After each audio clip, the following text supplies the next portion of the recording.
ಬಿಜೆಪಿಯಲ್ಲಿನ ಬಣಬಡಿದಾಟಕ್ಕೆ break ಬಿತ್ತ ಅಂದ್ರೆ ಇನ್ನೂ ಕೂಡ ಇಲ್ಲ. ವಿಜಯೇಂದ್ರ ಮತ್ತು ಯತ್ನಾಳ್ ನಡುವಣ ಫೈಟ್ ನಲ್ಲಿ ಈಗ ವಿಜಯೇಂದ್ರ ಪರವಾದಂತಹ ಅವರ ಬಣದ ಕೆಲವರು ಮಾತನಾಡೋ ಮೂಲಕ ಯತ್ನಾಳ್ ವಿರುದ್ಧ ಆಕ್ರೋಶ ಹೊರಹಾಕಿದ್ದಾರೆ. ಅವರನ್ನ ಉಚ್ಚಾಟನೆ ಮಾಡಲೇಬೇಕು ಅನ್ನೋ ಆಗ್ರಹವನ್ನು ಕೂಡ ವ್ಯಕ್ತಪಡಿಸಿದ್ದಾರೆ. ರಾಜ್ಯ ಬಿಜೆಪಿಯಲ್ಲಿ ತಣ್ಣಗಾಗದ ಭಿನ್ನಮತ. ಯತ್ನಾಳ್ ವರ್ಸಸ್ ವಿಜಯೇಂದ್ರ ಟೀಮ್ನ ಸಮರ ಮುಂದುವರೆದಿದೆ. ಬಿಜೆಪಿಯಿಂದ ಯತ್ನಾಳ್ರನ್ನ ಉಚ್ಚಾಟನೆ ಮಾಡಬೇಕು ಅನ್ನುವ ಕೂಗು ಎದ್ದಿದೆ. ಆಗತ್ತಾ ಅನ್ನೋ ಪ್ರಶ್ನೆ ಕೂಡ ಮಗದೊಂದು ಕಡೆಯಲ್ಲಿ. ಯತ್ನಾಳ್ ಉಚ್ಚಾಟನೆ ಸುಳಿವು ಕೊಟ್ಟಿದ್ದಾರೆ ರೇಣುಕಾಚಾರ್ಯ. ಆಗೇ ಆಗತ್ತೆ ಅನ್ನೋ ವಿಶ್ವಾಸ ಅವರದ್ದು. ಹೈಕಮಾಂಡ್ ಭೇಟಿಗೆ ಈ ಕಡೆ ದೆಹಲಿಯಲ್ಲಿರುವಂತಹ ವಿಜಯೇಂದ್ರ ಅವರು ಕೂಡ ಮುಂದಾಗಿದ್ದಾರೆ. ಈ ಸಂದರ್ಭದಲ್ಲಿ ರಾಜ್ಯದಲ್ಲಿ ಆಗ್ತಾ ಇರುವ ಬೆಳವಣಿಗೆಗಳ ಬಗ್ಗೆ ಹೈಕಮಾಂಡ್ ನಾಯಕರ ಗಮನಕ್ಕೆ ತರ್ತಾರಾ? ಯತ್ನಾಳ್ ವಿರುದ್ಧ ಟೀಮ್ ಯಾರೆಲ್ಲ ಸಿಡಿದೆದ್ದಿದ್ದಾರೆ, ಅವರ ಮಾತುಗಳೇನು, ಇವತ್ತು ಚಾಮುಂಡೇಶ್ವರಿಗೆ ಪೂಜೆ ಮಾಡಿದ ನಂತರದಲ್ಲಿ ಆಡಿದ ಮಾತುಗಳ ಬಗ್ಗೆ ವಿವರ ಇದೆ, ನೋಡ್ಕೊಂಡು ಬನ್ನಿ. Yatnal versus Vijayendra team fight. ಬಿಜೆಪಿಯಿಂದ ಯತ್ನಾಳ್ ಉಚ್ಚಾಟನೆ ಫಿಕ್ಸ್. ಮಾಜಿ ಸಚಿವ ರೇಣುಕಾಚಾರ್ಯ ಸುಳಿವು. ರಾಜ್ಯ ಬಿಜೆಪಿಯಲ್ಲಿ ಭಿನ್ನಮತ ಇನ್ನೂ ತಣ್ಣಗಾಗಿಲ್ಲ. Yatnal team versus Vijayendra team ಸಮರ ಜೋರಾಗಿದೆ. ಪಕ್ಷದ ವಿರುದ್ಧ ಸದಾ ಹೇಳಿಕೆಗಳನ್ನು ನೀಡ್ತಾ ಇರುವ ಶಾಸಕ ಬಸನಗೌಡ ಪಾಟೀಲ್ ಯತ್ನಾಳ್ ವಿರುದ್ಧ ವಿಜಯೇಂದ್ರ ಬಣ ರೊಚ್ಚಿಗೆದ್ದಿದೆ. ಪಕ್ಷದಿಂದ ಯತ್ನಾಳ್ ಅವರನ್ನು ಉಚ್ಚಾಟನೆ ಮಾಡಬೇಕೆಂಬ ಆಗ್ರಹ ಕೂಡ ಕೇಳಿಬಂದಿದೆ. ರಾಜ್ಯ ಬಿಜೆಪಿಯಲ್ಲಿ ಆಂತರಿಕ ಕಲಹ ಮುಗಿಲು ಮುಟ್ತಾ ಇದೆ. ಬಿಜೆಪಿಯ ರಾಜ್ಯಾಧ್ಯಕ್ಷ ವಿಜಯೇಂದ್ರ ವಿರುದ್ಧ ಯತ್ನಾಳ್ ಅವರ ವಾಗ್ದಾಳಿಯ ಏನು ಸಮರ ಮುಂದುವರಿತಾ ಇದೆ, ಅದಕ್ಕೆ ಕೌಂಟರ್ ಅನ್ನುವಂಥ ರೀತಿಯಲ್ಲಿ ವಿಜಯೇಂದ್ರ ಅವರ ಬೆಂಬಲಿಗರು ಕೂಡ ಕೌಂಟರ್ ಅಟ್ಯಾಕನ್ನು ಶುರು ಮಾಡಿದ್ದಾರೆ. ಅದು ಒಂದು ಹಂತ ಮೀರಿದು ಇರುವಂಥದ್ದು ಮೈಸೂರಿನಲ್ಲಿ. ಒಂದು ರೀತಿಯಾಗಿ ಶತ್ರು ಸಂಹಾರದ ಪೂಜೆಗಾಗಿಯೇ ನಾವು ಮೈಸೂರಿಗೆ ಬಂದಿದ್ದೇವೆ ಅನ್ನುವಂಥ ಅರ್ಥದಲ್ಲಿ ಮಾತನಾಡಿರುವಂತಹ ವಿಜಯೇಂದ್ರ ಅವರ ಬೆಂಬಲಿಗರು ಶೀಘ್ರದಲ್ಲೇ ಯತ್ನಾಳ್ ಅವರ ಉಚ್ಚಾಟನೆ ಕಟ್ಟಿಟ್ಟ ಬುತ್ತಿ ಎನ್ನುವಂತಹ ಒಂದು ಸುಳಿವನ್ನು ಕೂಡ ರವಾನೆ ಮಾಡಿದ್ದಾರೆ. ಈ ಮೂಲಕವಾಗಿ ಯತ್ನಾಳ್ ಅವರ ಜೊತೆಯಲ್ಲಿ ಯಾರು ಹೋದ್ರೂ ಅವರಿಗೆ ಪಕ್ಷದಿಂದ ಸಂಕಷ್ಟ ಕಟ್ಟಿಟ್ಟ ಬುತ್ತಿ ಎನ್ನುವಂಥ ಸಂದೇಶವನ್ನು ರವಾನೆ ಮಾಡಿದ್ದಾರೆ. ಬಸನಗೌಡ ಯತ್ನಾಳ್ ಟೀಮ್ ವಿರುದ್ಧ ದೇಗುಲ ಯಾತ್ರೆ ಕೈಗೊಂಡಿರುವ ರೇಣುಕಾಚಾರ್ಯ ಟೀಮ್ ಇಂದು ಬೆಳಿಗ್ಗೆ ಮೈಸೂರಿನ ಚಾಮುಂಡಿ ಬೆಟ್ಟಕ್ಕೆ ಭೇಟಿ ನೀಡಿ ವಿಶೇಷ ಪೂಜೆ ಸಲ್ಲಿಸಿದರು. ಶೀಘ್ರದಲ್ಲೇ ಪಕ್ಷದಿಂದ ರೆಬಲ್ ಯತ್ನಾಳ್ ಉಚ್ಚಾಟನೆ ಬಗ್ಗೆ ಸುಳಿವು ಕೊಟ್ಟಿದ್ದಾರೆ. ನಮ್ಮ ಪಕ್ಷದಲ್ಲಿ ಆಂತರಿಕ ಶತ್ರುಗಳ ಸಂಖ್ಯೆ ಜಾಸ್ತಿಯಾಗಿದೆ, ಶತ್ರು ಸಂಹಾರ ಆಗುತ್ತೆ ಅಂತ ರೇಣುಕಾಚಾರ್ಯ ಭವಿಷ್ಯ ನುಡಿದಿದ್ದಾರೆ. ನಾಡ ದೇವತೆಗೆ ಪ್ರಾರ್ಥನೆ ಮಾಡಿದ್ವಿ, ದೇವರ ದೇವತೆಗಳು ಪ್ರಾರ್ಥನೆ ಮಾಡಿ ಲೋಕ ಕಲ್ಯಾಣಕ್ಕೋಸ್ಕರ ಒಳ್ಳೆಯದಾಗಲಿ. ಭಾರತೀಯ ಜನತಾ ಪಾರ್ಟಿ ರಾಜ್ಯದ ಅಧ್ಯಕ್ಷರಿಗೆ ನಾವೆಲ್ಲ ಒಟ್ಟಾಗಿ ಒಂದಾಗಿ ನಿಲ್ಲಬೇಕು, ದುಷ್ಟಶಕ್ತಿಯು ಸಂಹಾರ ಅಂತ ಹೇಳಿದ್ರೆ ಹಂಗೆ ನಾವು ಇವತ್ತು ದೇವಿ ಪ್ರಾರ್ಥನೆ ಮಾಡಿದ್ವಿ. ಆಂತರಿಕ ಅಂದರೆ ಒಳಗಿನ ಕೆಲವು ದುಷ್ಟಶಕ್ತಿಗಳು, ಬಾಹ್ಯ ಅಂದರೆ ಹೊರಗಿನವರು ಕಾಂಗ್ರೆಸ್ಸು ಮತ್ತು ಯಾರು ಒಳಗಡೆ ಆದರೆ ಅದನ್ನು ಸಂಹಾರ ಮಾಡಲಿ ಅಂತ ಹೇಳ್ತೀವಿ. ಮತ್ತು ಮುಲಾಜಿಲ್ಲ ಶಿಸ್ತು ಕ್ರಮ ಜರುಗಿಸಿ ಉಚ್ಚಾಟನೆ ಮಾಡಬೇಕಂತ ಒತ್ತಾಯ ಮಾಡ್ತೀವಿ. ಅಣ್ಣ ವೆಯ್ಟ್ ಅಂಡ್ ಸಿ ಕಾದ್ ನೋಡಿ, ಅಣ್ಣ ಉಚ್ಚಾಟನೆ ಮಾಡ್ತಾರೆ, ಕಾದ್ ನೋಡಿ, ವೆಯ್ಟ್ ಅಂಡ್ ಸಿ.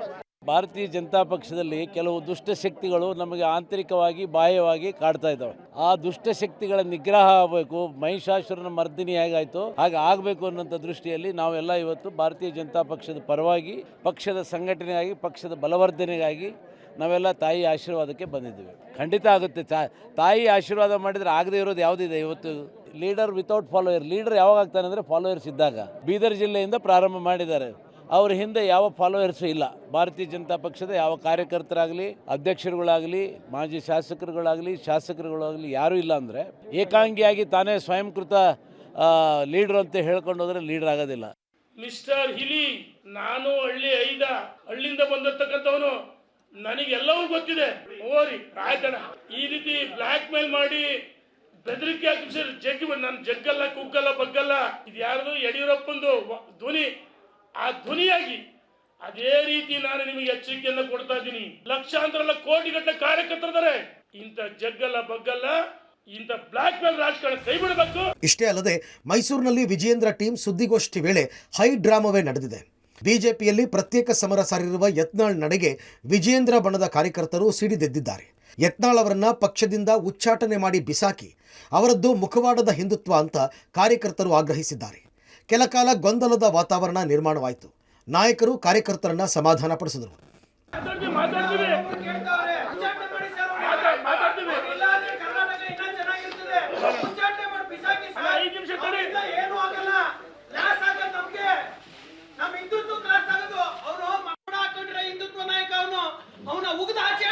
ಸರ್, ನೀವು ಮೈಸೂರಲ್ಲಿ ಬಂದು ಪ್ರೆಸ್ ಮೀಟ್ ಮಾಡ್ತೀರಾ, ಅವರು ಬೀದರಲ್ಲಿ ಕುಂತ್ಕೊಂಡು ಪ್ರೆಸ್ ಮೀಟ್ ಮಾಡ್ತಾರೆ.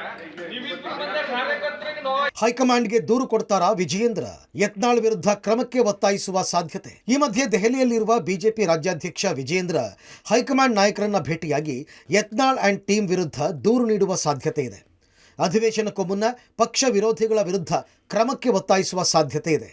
ಡಿಸೆಂಬರ್ 1ರಂದು ಬೆಳಗಾವಿಯಲ್ಲಿ ವಕ್ಫ್ ವಿರೋಧಿ ಸಮಾವೇಶಕ್ಕೆ ಯತ್ನಾಳ್ ತಂಡ ಪ್ಲಾನ್ ಮಾಡಿದೆ. ಇದಕ್ಕೆಲ್ಲ ಕಡಿವಾಣ ಬೀಳುತ್ತಾ ಕುತೂಹಲ ಮೂಡಿಸಿದೆ. ಬಿಜೆಪಿಯ ಭಿನ್ನಮತ ಈಗ ಹೈಕಮಾಂಡ್ ಅಂಗಳಕ್ಕೇರಿದೆ.